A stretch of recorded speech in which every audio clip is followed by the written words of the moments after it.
这家店的最大价值就是在上海能吃到正宗接地气香港的味道，比较适合在上海的人吃，不太适合专程慕名而来预期高的人。又来吃了，这次吃点炒菜尝尝，或者烧味，让他给我炒个饭吃一下。大家还可以做定制菜，让那个马师傅龙井轩的主厨做。明火烧鹅，每天饭点出炉的可能会比较好。好，吃这个。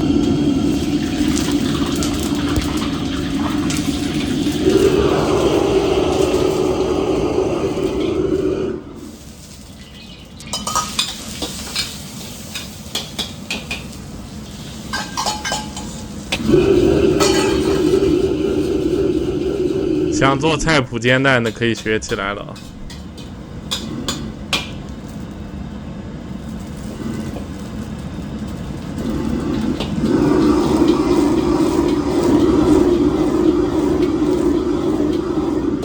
其实它的油是掌控的比较好的，我到后面吃完全是盘底没有油。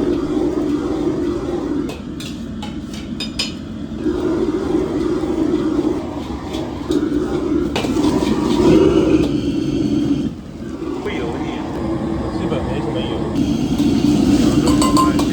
扬州炒饭可以学起来了啊！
哇，那扬州炒饭炒好全上，好，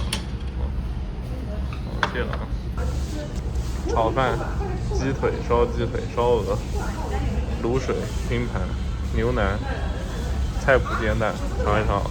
其实这个饭分了一下也就2碗，尝一尝牛腩，饭好吃吗？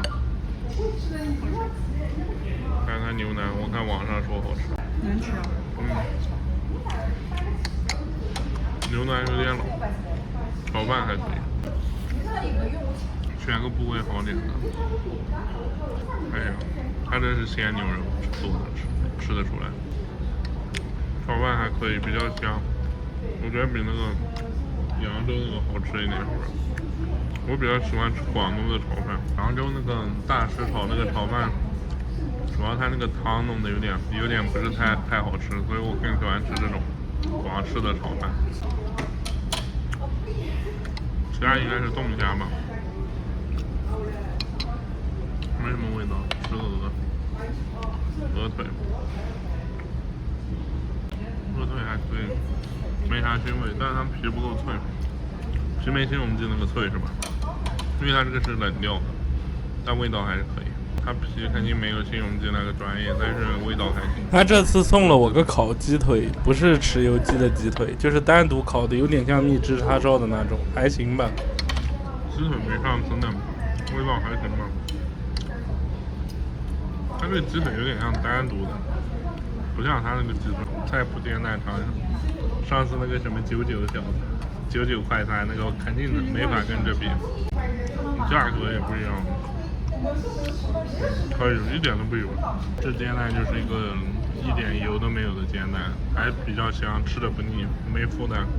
里面有点那种菜干，还可以味道，但反正不惊艳，但是味道做的非常及格，就是我比较喜欢吃那种干干净净、清清爽爽的。但是里面是有榨菜是吧？吃的像榨菜这个菜谱，糙汉卤水，多少度？卤水味道正常吗？没新荣记的好吃。哎，这大肠头。他们家属于那种接地气、有锅气的广东小店，技术不是太高，但是我会经常吃的那种类型。就我觉得他家菜有点像喜悦版后，就不惊艳，味道还不错，但是它这个更有锅气，是不是？它更像那种路边小店做的。但我觉得味道还行，没啥毛病。这炒饭里面倒是叉烧特别多，叉烧挺多。叉换牛筋，看牛筋怎么样？牛筋是那种比较嫩的，还算入味的，没啥腥味。牛腩反正。其实你们香港可以来尝尝，做法就是香港的，但是它用的是大陆鲜牛肉。多吃点烧鹅吧，我把烧鹅多吃点，因为烧鹅冷了不好吃。今天这烧鹅凭空就没那天的好。反正我觉得他们家属于偏路边小店，不太偏那种精致高端料理的味道，但味道算不错的。大肠味带一点点大肠味吧，能接受。豆腐倒是也还可以，没啥酸味。其实我感觉他家可能为啥生意不是太好，就可能是他这个不是饭点烤出来的鹅，跟我那天吃的是有点区别的，但是味道也可以，也没啥腥味，基本没腥味可以说。但是皮你看特别薄，可能是我不知道是鹅有2种还是是不是饭点的原因，但味道还可以吧，过得去，没有啥难吃的点，不会是那些难吃的烧鹅。然后其他菜我觉得就不是饭点来吃，我下午3、4点来吃，中规中矩，但算还可以。就是我还是会来个3、4次我也会来，但是可能我不会点那么多，点一个那种3拼饭就差不多了。不过下次可以尝尝他们家那种私房菜怎么样。反正今天算没踩雷，但是跟上次比预期有点高，算还行吧，也推荐来吃，但是要看运气了。差不多把这烧鹅快吃完了。我觉得它这烧鹅是啥？就是卤料汁进味进的特别好，基本这个料汁调得很平衡，也不会过咸，但是每一块肉都有进味的味道。然后它这个油烤的时间也还好，基本把这个油都烤化了。但是缺点就是不是刚出炉的皮有点薄。但我觉得味道是不错的，但可能很多普通人来吃会觉得不够惊艳，普普通通。因为我是吃细节的人，我觉得他做的还不错。但因为普通人吃烧鹅就要一口就是咬这个油脂的香味，一冒油那种香味，那就他这个应该是没有那种感觉的。真的喜欢吃烧鹅比较瘦、比较进味的可以来试试，我觉得还不错。吃完了，剩下的大包晚上吃。500块钱分量还挺大的，2个人肯定是吃不完了，至少得吃2顿。哦，对，打包那么多，还够2个人再吃一顿10点米饭。他们家就属于，你如果想吃什么牛逼的广东味道的话，从外地专门来，我不建议啊。如果你是上海的居民或者住在附近的，就经常过来吃是可以的，因为他家也算真材实料。没啥乱七八糟的味道，味道很正宗。